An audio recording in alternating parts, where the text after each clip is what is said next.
नमस्कार, बहस बिहार की में आपका स्वागत है। मैं हूं आपके साथ सुकन्या सिंह और बिहार की सबसे बड़ी बहस में आज हम बात करेंगे रघुवंश बाबू की, जिनकी आखिरी इच्छा का भी आरजेडी में सम्मान नहीं हुआ और आधी रात रामा सिंह की आरजेडी में एंट्री करा दी गई। उनकी पत्नी को महनार सीट से टिकट और आरजेडी का सिंबल भी दे दिया गया। पूरे घटनाक्रम के बाद आज बिहार पूछ रहा है कि रघुवंश बाबू को ये कैसी श्रद्धांजलि।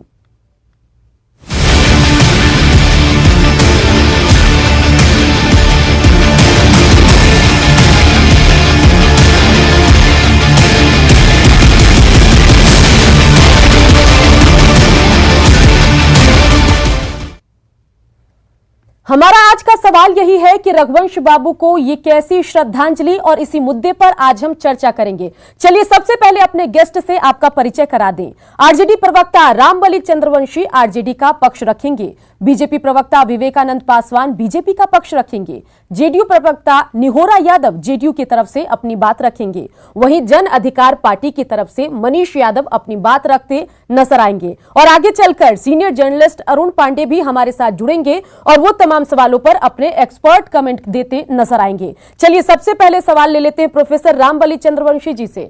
रामबली चंद्रवंशी जी, सबसे पहले स्वागत है आपका बिहार की सबसे बड़ी बहस में। कल तक तो जेडीयू के प्रवक्ता, आरजेडी के प्रवक्ता ये बोला करते थे कि कहां हमने कह दिया कि रामा सिंह की एंट्री होगी। अब देखिए आधी रात को एंट्री भी हो गई, अब क्या कहेंगे? देखिए, ऐसा है कि रघुवंश बाबू के सबसे पहले सत्ताधारी दल के जो मुखिया हैं आदरणीय नीतीश कुमार जी, उन्होंने ही उनके लड़के को पहले अपने साथ करने का प्रयास किया और वो प्रयास आज सफल हुआ। इस तरह की जानकारी हम लोग को मिल गई थी, लेकिन रघुवंश बाबू इतने बड़े कद के नेता थे कि किसी के आने से और जाने से उनके व्यक्तित्व पर कोई असर पड़ने वाला नहीं था। लेकिन इस तरह के जो घुसपैठ हो रही थी उससे हम लोग थोड़ा सा मर्माहत हुए कि किस तरह से दलों को फोड़ने का, जोड़ने का, तोड़ने का नाटक इतने बड़े कद के नेता आदरणीय नीतीश कुमार जी कर रहे हैं, ये कहीं से भी उचित नहीं था। रामबली जी, नीतीश कुमार ने ऐसा क्या कर दिया? ऐसे कैसे आरजेडी के और रघुवंश बाबू के संबंध खराब होते चले गए कि उनके पुत्र जो है जेडीयू में चले गए और उनके दुश्मन आरजेडी में चले आए? ये रघुवंश बाबू के जो पत्र,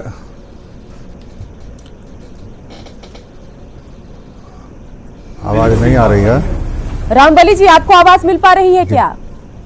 हाँ, अब आ रही है। मेरा सवाल सीधा ये है कि आरजेडी और रघुवंश बाबू के संबंधों ने ये कैसी करवट ली कि उनके बेटे जो हैं उनकी मौत के बाद जेडीयू में चले गए और उनके दुश्मन को आरजेडी में शामिल कर लिया गया। उनके दुश्मन की पत्नी को आरजेडी का सिंबल टिकट दे दिया गया महनार सीट से। इसको कैसे जस्टिफाई करेंगे? ये रघुवंश बाबू जब तक हम लोगों के साथ रहे और होशो हवास में रहे तब तक इस तरह की घटनाएं नहीं हुई। लेकिन रघुवंश बाबू जब भी बीमार हो गए, अस्वस्थ होने लगे, तब उनका फायदा उनके ही परिवार के लोगों के द्वारा ये सत्ताधारी दल के लोगों ने किया। और इसका जीता जागता उदाहरण है कि कई पत्र उनके द्वारा लिखवाए गए। लेकिन अंतिम समय में जब रघुवंश बाबू थोड़ा सा भी होश में आते थे तो वो चिंता करते थे अपने हमारे दल के सबसे बड़े नेता जो है आदरणीय लालू प्रसाद यादव जी का। वो तो चिंता करते थे लालू यादव का, सब जानते हैं। आखिरी समय तक वो लालू यादव के साथ खड़े रहे, चिट्ठी लिखी तो जब साथ छोड़ा तो क्षमा याचना भी की। लेकिन लालू यादव ने, आरजेडी ने, तेजस्वी यादव ने रघुवंश बाबू की कितनी चिंता की? रघुवंश बाबू की चिंता नहीं किए होते तो ये 32 वर्षों का संबंध है रघुवंश बाबू का, लालू जी का और कर्पूरी ठाकुर जी से लेकर के अभी तक का ही नहीं रहता। इसलिए इस पर कहीं से भी कोई प्रतिक्रिया कोई अगर दे रहे हैं तो बिल्कुल मिथ्या है और सत्य से परे है कि रघुवंश बाबू कंफर्टेबल नहीं थे आरजेडी में। रघुवंश बाबू पूरी तरह रामबली जी, रघुवंश प्रसाद सिंह, लालू प्रसाद यादव दोनों ने मिलकर आरजेडी को खड़ा किया। आरजेडी की अगर हम बात करें तो लालू प्रसाद यादव के बेटे तेजस्वी यादव आरजेडी महागठबंधन के सीएम फेस, रघुवंश बाबू के बेटे जेडीयू में शामिल। ये कैसे हुआ? रघुवंश बाबू जब तक जीवित रहे तब तक राजनीति में फटकने नहीं दिए। जैसे उदाहरण मिलता है कर्पूरी ठाकुर जी का। कर्पूरी ठाकुर जी अपने जीवन काल में कभी अपने बेटे को नहीं फटकने दिए, लेकिन कर्पूरी ठाकुर जैसे ही प्राण त्याग किए, उसके बाद उनके बेटा को कुछ लोगों ने हाईजैक कर लिया। उसी तरह से रघुवंश बाबू की स्थिति हो गई कि रघुवंश बाबू जब तक राजनीति में सक्रिय थे, अपने लंबे वर्षों तक थे, कर्पूरी ठाकुर जी से लेकर के आज तक लालू प्रसाद यादव जी के साथ, कभी किसी ने, हम लोग आरजेडी में रहते हुए भी रघुवंश जी के बेटा को कभी हम लोगों ने देखा तक नहीं कि रघुवंश बाबू के बेटा कहीं साथ में है या क्या कर रहा है, और बिजनेस में है कि राजनीति में है कि सामाजिक जीवन में, किसी ने नहीं जाना। लेकिन रघुवंश बाबू के मरते ही उनके लड़के किस तरह से राजनीति में आ गए। कैसी बात कर रहे हैं? लालू यादव के बेटे को आपने सर पर चढ़ा लिया, मुख्यमंत्री कैंडिडेट घोषित कर दिया, और रघुवंश बाबू के बेटे को आपने कभी जानने समझने की कोशिश ही नहीं की। ये कैसा दोहरा चरित्र है आरजेडी का? नहीं, दोहरा चरित्र नहीं है सुकन्या जी, ये रघुवंश बाबू की विचारधारा की बात मैं कर रहा हूं कि रघुवंश बाबू जब तक जीवित रहे तब तक अपने बेटे को राजनीति में फटकने नहीं दिए। उनकी विचारधारा से कोई इनकार नहीं कर रहा है। महान सोच के थे, बड़े समाजवादी नेता थे, उन्होंने कई काम किए, उससे कोई इनकार नहीं कर रहा है। लेकिन जो आरजेडी में चल रहा है उसका बताइए ना, दुश्मन को क्यों ये बात कह सकते, जो अदावत रही है रघुवंश बाबू की और रामा सिंह की, ये कौन नहीं जानता है? इससे कौन इनकार कर सकता है? ये अदावत की बात बहुत छोटी बात है। रघुवंश बाबू का जो व्यक्तित्व और जो पद था, वो पार्टी और बाबू ने रामा सिंह की एंट्री का विरोध किया, ये छोटी बात नहीं है। उनकी आखिरी इच्छा यही थी कि इस तरह के व्यक्ति आरजेडी में ना आए। नहीं, रामा सिंह जी की खाली बात नहीं आ रही है, यहाँ बात आ रही है कि रघुवंश बाबू को जो लोगों ने जीवन के अंतिम पड़ाव पर थे, जब बीमार थे, उस समय उनका इस्तेमाल उनके बेटा को लोगों ने किया। कहीं ऐसी बात तो नहीं कि अंतिम समय पर दूसरी पार्टियों ने उनको समझा और आरजेडी ने नहीं समझा? नहीं, आरजेडी तो हमेशा समझते रहे। आरजेडी में समझने के अवसर है लगातार उनको 32 सालों तक मिला। समझ लिया तो उनके दुश्मन की एंट्री कैसे करा दी? 2014 लोकसभा चुनाव, रामा सिंह की वजह से रघुवंश बाबू हार गए। 2009 लोकसभा चुनाव, रामा सिंह की वजह से वैशाली सीट हार गए रघुवंश बाबू, और उससे पहले 5 साल तक वो जीतते रहे। बिल्कुल, ये राजनीति की दुर्भाग्यपूर्ण घटना है कि एक तरफ है रघुवंश बाबू जब चुनाव लड़ते हैं और दूसरे तरफ रामा सिंह जी लड़ते हैं, तो वहाँ की जनता रामा सिंह जी को पसंद करती है। ये तो जनतंत्र है, इसको हम लोग इनकार नहीं कर सकते हैं। लेकिन कम से कम अपने फाउंडर मेंबर का जो इतनी बड़ी विचारधारा जिनकी थी, जिसका जिक्र आप बार बार कर रहे हैं, उनका इतना सम्मान तो आरजेडी की तरफ से होना चाहिए था, तेजस्वी यादव की तरफ से होना चाहिए था कि नहीं? बिल्कुल होना चाहिए था और हुआ भी है। लेकिन आप कह रहे हैं सिर्फ कि उनके रामा सिंह के एंट्री से रघुवंश बाबू के व्यक्तित्व प्रभावित हो जाएगी, ऐसी बात है। रघुवंश बाबू का व्यक्तित्व नहीं प्रभावित हुआ है, ये आरजेडी का व्यक्तित्व प्रभावित हो रहा है। आरजेडी अब की बात करेंगे तो खाली आरजेडी में इस तरह के लोग थोड़े हैं, ये तो सब पार्टियों में इस तरह के लोग हैं। कर रही हूँ, एक फाउंडर मेंबर जिसने पार्टी को खड़ा किया और उनके चिर प्रतिद्वंदी को, उनके दुश्मन को आपने पार्टी में लाकर खड़ा कर दिया। कुछ वक्त की बात है, बहुत पुरानी बात नहीं है। 10-11 सितंबर की हम बात करें, तब तक रघुवंश बाबू ने अंतिम सांस तक विरोध किया है रामा सिंह का। इसी का तो मैं जिक्र कर रहा हूं कि रघुवंश बाबू जब अंतिम रूप से अस्वस्थ होने लगे, तब उनके व्यक्तित्व को प्रभावित किया गया। और रघुवंश बाबू के प्रति इस पक्ष को आप क्यों छोड़ दे रहे हैं कि रघुवंश बाबू जब तक स्वस्थ रहे, राजनीति में सक्रिय रहे, तब तक अपने बेटा को घुसपैठ नहीं करने दिया। और ठीक उनके जब अंतिम समय आया तो उस समय बेटा ये सत्ताधारी दल के नेता नीतीश कुमार जी के संपर्क में, और आज जो बोल रहे हैं ज्वाइन भी कर लिया। शायद आप ही समझ पा रहे हैं। चलिए बात आगे बढ़ाते हैं, चर्चा को आगे बढ़ाते हैं। विवेकानंद पासवान हमारे साथ बीजेपी नेता जुड़े हुए हैं। विवेकानंद पासवान जी, आप क्या कुछ कहेंगे? जो सवाल इनसे पूछे गए रामबली चंद्रवंशी जी से, जो जवाब उन्होंने दिए, क्या आपको सवाल और जवाब में कोई तालमेल दिखता है? बिल्कुल आपत्ति है इनके जवाब में।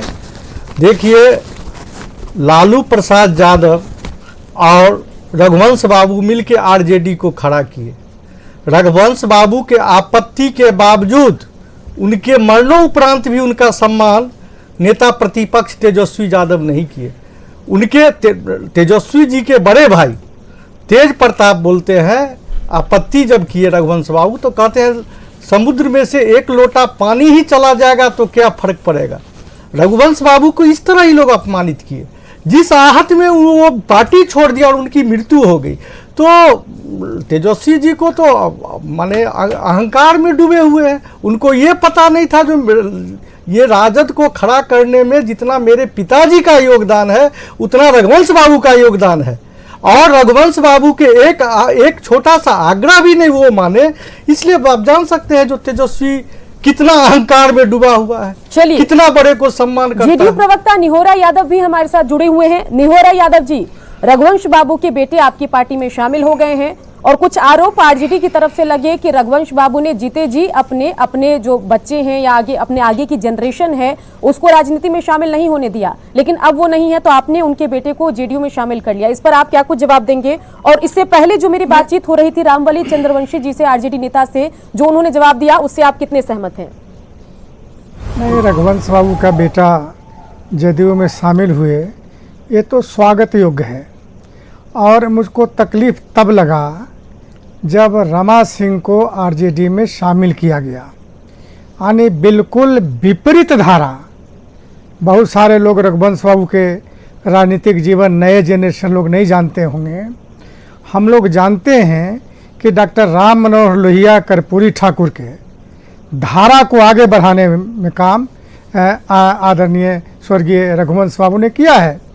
आपको अगर वक्त है तो एक कहानी थोड़ा बता सकता हूँ कि 1979 में जब कर्पूरी जी ने आरक्षण लागू किया था बिहार में, तो उस आंदोलन में हम लोग जेल में थे।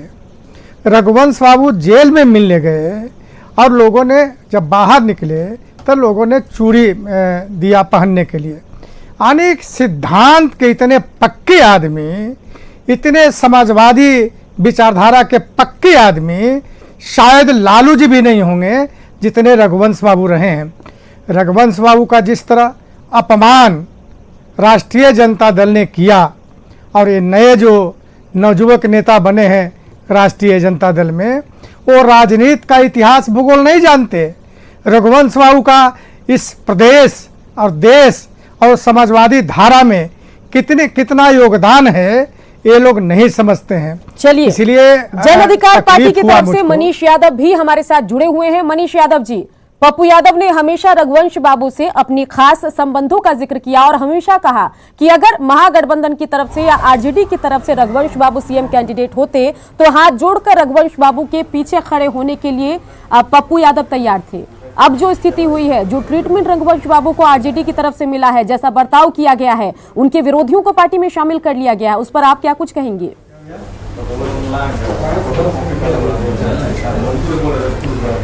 बिहार में समाजवादी नेता मनरेगा जैसी योजनाओं को जमीन पर लाकर सबसे पिछड़े वर्ग, गरीब वर्ग के लोगों को मदद करना, ये रघुवंश बाबू थे। समाजवादी नेता, बहुजनों के नेता, और इनके पीछे चलने के लिए पप्पू यादव ने हामी भरी थी। जिस तरह से अभी भाजपा और जदयू के पहले लोगों को मैं कहना चाहूँगा कि उनके मरणोपरांत आप लंबी लंबी कहानियाँ गढ़ रहे हैं। मनरेगा जो योजना लाई, उनको बर्बाद करने के लिए आप लोगों ने कई तरह की योजनाएं चलाई। रामबली चंद्रवंशी जी आरजेडी के नेता से मैं कहना चाहूँगा, स्वास्थ्य खराब होने के बाद उनके बेटा को आज हाईजैक कर लिया गया। लालू जी का भी स्वास्थ्य खराब है, मैं मान लूँ कि भाजपा ने तेजस्वी को भी हाईजैक कर लिया है और आप लोग मिल के आज बिहार में चुनाव लड़ रहे हैं। आप बताइए इस बात को। सरासर ये रामा सिंह जी को पार्टी में लाने का साफ मतलब ये था कि जो समाजवादी नेता जिन्होंने आरजेडी की नींव से अपना योगदान दिया, आज उनका स्वास्थ्य खराब था। तेजस्वी जी को आभास था कि उनकी आयु कम दिनों की है, वो अपना वोट बैंक बचाने के लिए और उस क्षेत्र से अपने वोट बैंक को मजबूत करने के लिए रामा सिंह को लाए। बिहार में किसी भी दल में पुराने समाजवादी नेता की किसी तरह से इज्जत नहीं है, ये आरजेडी हो, जदयू हो, भाजपा हो।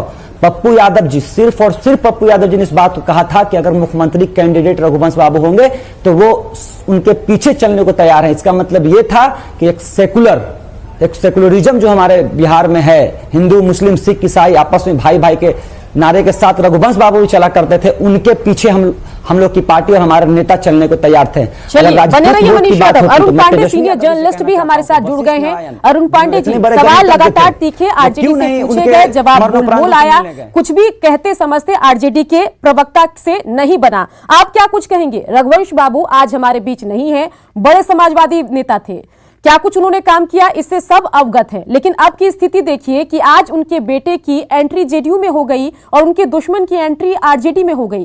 क्या कहेंगे इस पर? देखिए, ये तो रघुवंश बाबू ने 32 वर्षों का साथ लालू प्रसाद जी से सब छोड़ा, तो अंतिम क्षणों में अपनी मृत्यु के 3 दिन पहले उन्हें एक बड़ी चिट्ठी लिखी और मैं आज आपके ही इस चैनल से ये बात को ओन कर रहा हूँ और खुलासा कर रहा हूँ कि रघुवंश साहू जब पटना एम्स में थे तो वहाँ से उन्होंने, किसके माध्यम, किसके फ़ोन थे मुझे नहीं पता, लेकिन उस फ़ोन से उन्होंने हमसे बात की और बताया कि मैं राजद से नाता तोड़ रहा हूँ। ये खबर हमने ही पहले ब्रेक की, रघुवंश बाबू से बातचीत पर आधारित। और फिर जब रघुवंश बाबू काल के इसमें जाना था, उनको बीमार हुए, फिर वो एम्स में भर्ती हुए और एम्स में 11 तारीख को 11:30 बजे बात हुई मेरी।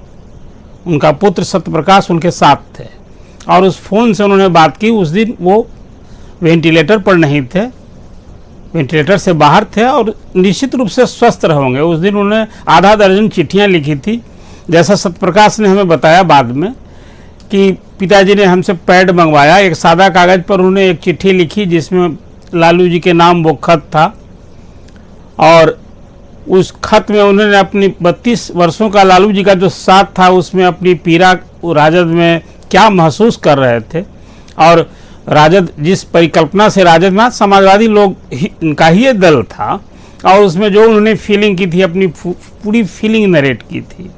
तो रघुवंश बाबू का कद और फिर उनकी पहचान, मैं तो कर्पूरी ठाकुर जी जब मुख्यमंत्री थे तब से मैं उनको जानता था, उसी समय से। बहुत बड़ा खुलासा यहाँ पर आपने अरुण जी किया। आपने ये कहा कि आपकी भी बात हुई थी रघुवंश बाबू से और उन्होंने साफ कर दिया था आपसे फोन से बातचीत में कि उनका अब आरजेडी से सरोकार नहीं है, आरजेडी से वो नाता तोड़ चुके थे, ये उन्होंने आपसे बातचीत में कही। आरजेडी के नेता हमेशा इस बात को दरकिनार करते रहे, लेकिन आप यहाँ पर न्यूज 18 पर बैठकर आपने बड़ा खुलासा कर दिया कि खुद रघुवंश बाबू ने अपनी मौत से पहले आरजेडी से तमाम रिश्ते तोड़ने की बात आपके सामने कही थी। जितने भी लेटर रघुवंश बाबू ने लिखे हैं वो तमाम हम यहाँ पर अपने दर्शकों को दिखा रहे हैं।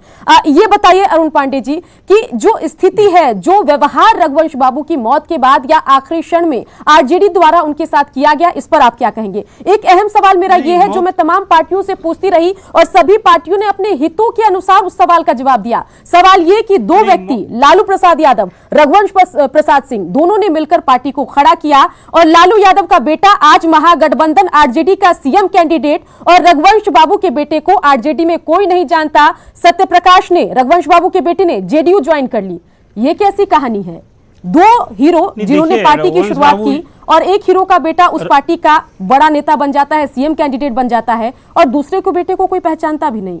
ये कैसे हो गया, ये बताइए। मैं बताता रहा हूँ आपको, रघुवंश बाबू के निधन के बाद किसी दल ने अपमानित नहीं किया। राजद ने भी भरसक कोशिश की। जो आप देखिए, राजद के रथ के दो पहिए थे, एक लालू जी हैं और दूसरे रघुवंश बाबू थे, यही पहचान थी उनकी। अब उनके निधन के बाद जिस दिन उन्होंने इस्तीफे की बात, राजद से नाता तोड़ने की बात की थी, मुझे यह भी जानकारी है कि लालू जी ने फ़ोन किया था और उनको कहा था ये आपने क्या किया, मैं प्रेस को कहने जा रहा हूं कि वो आपकी चिट्ठी मुझे मानी नहीं है, मैंने अस्वीकार कर दिया। और ये सूचना मुझे रघुवंश बाबू ने देते हुए कहा कि मैं अपने इस्तीफे पर कायम हूँ। ये खबर भी मैंने ही दी, ये खबर भी मैंने दी। इसलिए मृत्यु के बाद कोई दल ने अपमान नहीं किया। राजद के सभी शीर्ष नेता, खुद पूर्व मुख्यमंत्री राबड़ी देवी जी, तेजस्वी और सभी बड़े नेता, शिवानंद जी। कैसी बात आप कर रहे हैं? चीर विरोधी रघुवंश बाबू के रामा सिंह थे, उसकी पार्टी में एंट्री हो गई, उसकी पत्नी को टिकट मिल गया मेहनार सीट से। कारण कहिए, और उनकी वजह से जो रघुवंश बाबू लगातार 5 बार वैशाली लोकसभा सीट जीतते रहे, रामा सिंह की वजह से वो हारे थे। इस पर क्या कहेंगे? नहीं, क्या कहना है इस पर? तो ये राजद को चुनना क्या कल को लालू प्रसाद यादव के विरोधियों की भी बिना लालू प्रसाद यादव की मर्जी की आरजेडी में एंट्री हो जाएगी? मैं कह रहा हूं कि रघुवंश बाबू की जो राजनीतिक छवि थी, बिहार के किसी पद पर नहीं रहते हुए उनका कद बड़ा था। मैं मानता हूं कि आज कोई पद पर हम उनसे बड़े कद के थे रघुवंश बाबू। और जो इस्तीफा का कारण था, इमीडिएट कारण था रामा सिंह की राजद में एंट्री की तैयारी पर उन्होंने इस्तीफा दिया। और निधन के बाद देखिए बाइज्जत उनके ये पता था, रघुवंश साहू ने बताया था कि मुझे जानकारी है कि महनार से वो टिकट पत्नी को देने की बात हो गई है तय इन लोगों। और ये तो शिवहर में लोकसभा का टिकट की बात हुई थी, तब से ये अरुण पांडे, आप कह रहे हैं कि किसी ने भी रघुवंश बाबू की जो है सबने इज्जत की, किसी ने उनका अपमान नहीं किया। ये अपमान नहीं तो और क्या है? नहीं, वो बात मैंने कह रहा हूँ। जब आपने कहा कि मृत्यु के बाद सब आया था, लोगों ने वहां जाकर के जो सम्मान होता सम्मान प्रकट किया था। अरुण पांडे जी, कैमरा के लिए कोई भी फूल माला चढ़ा देगा। तेज प्रताप ने भी माला चढ़ाया था उनकी तस्वीर पर और तेजस्वी भी पहुंचे थे, लेकिन असली सम्मान तो वो हुआ ना जो उनके विचारों के साथ कोई समझौता नहीं करता। उनकी इच्छाओं का आरजेडी में ख्याल रखा जाता। जैसे लालू यादव, तेजस्वी यादव की इच्छाओं का ख्याल रखा जाता है, वैसे ही रघुवंश बाबू की इच्छाओं का भी ख्याल रखा जाता। क्या धीरे धीरे उनको आरजेडी से समाप्त कर दिया गया? नहीं, समाप्त ही कर दिया। तभी तो मैं कह रहा हूं कि राजद को चुनना था तो रघुवंश बाबू में और रामा सिंह में राजद ने रामा सिंह को चुना। इस तो बात मैंने कही कि एक रथ के दो पहिए के रूप में था रघुवंश बाबू, तो रघुवंश बाबू को तो इस तरह से कोई पहली बात नहीं थी। आपको याद होगा कि राजद में कई 2-3 ऐसे अवसर आए जब राज्यसभा में किसी को भेजने की बात हुई तो किसे भेजा गया? दल में ये बड़ी अकुलाहट थी।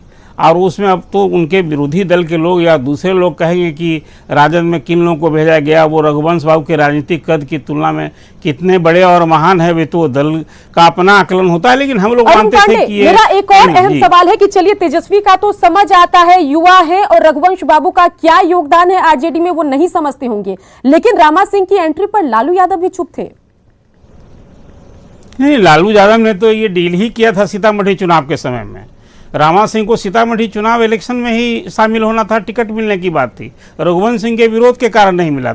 ये सारी बात जो मैं कुछ कह रहा हूँ, रघुवंश सिंह, ये हम लोग की पत्रकारिता रही है कि जिस किसी से बात हो सीधे उनसे बात कीजिए, उनकी प्रतिक्रिया जानिए। तो ये जितनी बात मैं कह रहा हूँ, राजद को चुनना तो ये तो एक लाइन में मैं कह रहा हूँ। सम्मान की बात और असम्मान की बात, इससे बड़ा सम्मान क्या होगा कि दल। चलिए, आपने कहा इससे बड़ा असम्मान क्या होगा। प्रोफेसर रामबली चंद्रवंशी आरजेडी नेता हमारे साथ बने हुए। रामबली जी, अब जो बातों का खुलासा हुआ उस पर आप जवाब दीजिए। देखिए सुकन्या जी, जो भी लोग रघुवंश बाबू को जानते हैं, राजनीति में उन्होंने एक लंबी पारी खेली है, और हम लोगों का जहाँ तक आकलन है रघुवंश बाबू का व्यक्तित्व और कृतित्व के बारे में, तो कर्पूरी ठाकुर के बाद दूसरे व्यक्ति थे जो इन्होंने इस तरह की राजनीति की। मैं वही बात पा रहा हूँ। तारीफ सुनने के लिए आपसे सवाल नहीं पूछा है, जो उनका तारीफ नहीं, आपकी उनकी विचारधारा, सुकन्या जी, उनकी विचारधारा की बात करता हूँ। किसी की हत्या विचारधारा से होनी चाहिए, न कि उसकी फिजिकल हत्या ही नहीं कहलाती है। ये विचारधारा की मैं बात कर रहा हूँ कि रघुवंश बाबू और कर्पूरी ठाकुर के बाद दूसरे कोई ऐसे व्यक्ति नज़र नहीं आते हैं जो पार्टी और जाति से ऊपर उठ करके उनका व्यक्तित्व रहा हो। लेकिन इन दोनों की विचारधाराएं क्या थी? उनके जीवन काल में कोई भी व्यक्ति अगर उनके लड़के की बात कर देता तो ये लोग शायद बर्दाश्त नहीं करते थे। कर्पूरी ठाकुर के साथ भी एक ऐसी घटना घटी थी जब कपिल देव सिंह ऐसा समाजवादी नेता उनके साथ चर्चा कर दिया कि मैं एक बात कहना चाहता हूं, मुझे एक ही टिकट की पैरवी करनी है, एक ही मेरा प्रस्ताव है। तो बोले क्या प्रस्ताव है? तो वो प्रस्ताव था कि रामनाथ ठाकुर जी को टिकट दे दिया जाए, चुनाव लड़ाया जाए। इस पर कर्पूरी ठाकुर अपने पैजामा से बाहर हो गए थे और उन्होंने फाइल सब पटक करके छोड़ दिया था। कहा था कि जब तक मैं जीवित हूं तब तक मैं अपनी बेटा की बात नहीं करूंगा। और सर ठीक उसी तरह का अनुसरण रघुवंश बाबू भी अपने जीवन काल में किए कि आज उनका खपड़ेल के मकान आप गाँव में जाके देख सकते हैं। रामबली जी, हम लोग ने उनके चारा घोटाले में सजायाफ्ता लालू प्रसाद यादव के बेटे को आपने सर पे धारण किया है, कोई सवाल। तेजस्वी की तारीफ जरूर करते हैं आरजेडी प्रवक्ता, और वहीं रघुवंश बाबू के बेटे की एंट्री पर अगर आप सवाल उठा रहे हैं तो आपको एक बार सोचना चाहिए। रघुवंश बाबू के बेटे की एंट्री, उनकी विचारधाराओं की हत्या अगर नहीं है तो मुझे कुछ नहीं कहना है। कर्पूरी ठाकुर जी के मरने के बाद बेटे की एंट्री राजनीति में क्यों होती है? अगर कर्पूरी ठाकुर इच्छुक होते तो उनके जीवन काल में ही उनकी एंट्री हो जाती। तेजस्वी को as a CM candidate project करने का भी रघुवंश बाबू ने विरोध किया था और इस पर एक खुला खत उन्होंने लिखा था, वो भी हम चला रहे हैं। किस तरीके से आरजेडी में स्थिति बदल गई, समाजवादी नेताओं की जगह पार्टी और परिवार की, जी हां, परिवार के लोगों की तस्वीरों ने जगह ले ली, उसका भी जिक्र रघुवंश बाबू ने किया था। और आज उनके बेटे की जेडीयू में एंट्री पर अगर आप सवाल उठा रहे हैं तो फिर चलिए इस पर आगे भी बातचीत होती रहेगी। अभी वक्त हो चला है छोटे से ब्रेक का, ब्रेक के बाद जल्द लौटेंगे और चर्चा को आगे बढ़ाएंगे।